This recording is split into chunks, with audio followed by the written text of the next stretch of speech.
What are we going to do? Phil Fortunato has been called brash. I'm the only elected guy with any experience. None of these other guys really know what the heck is going on. They're just guessing. Outspoken. I mean, you got to admit, the guy may not be presidential. Ferocious. If they vote on their pocketbook, they're voting for Trump. The Auburn Republican state senator is also trying to separate himself from a crowded field to challenge Jay Inslee. Why run? Why run in this cycle?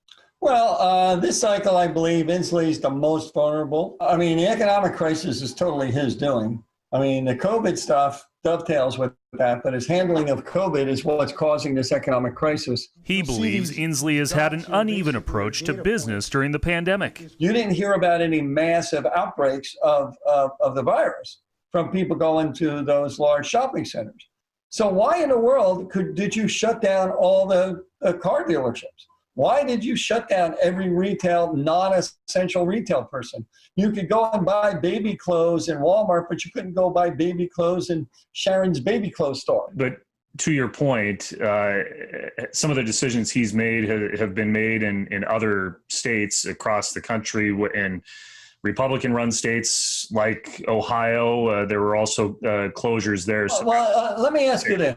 Let me ask you, I walked into a large retail operation, okay? I walked in there and I said, are you sterilizing these carts? And they said, no. Are you providing wipes so that I can wipe down the cart? No. Are you telling people that the carts aren't sterilized? No.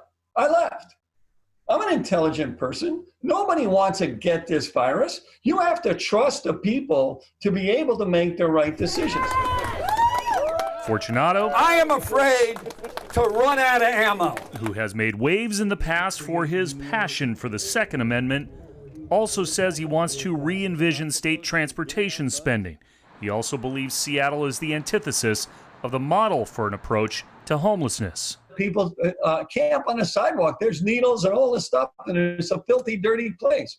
It is in our interest as a state of Washington to have Seattle clean up its act. We'll find out on Tuesday I'm the guy to do it. if the message resonates.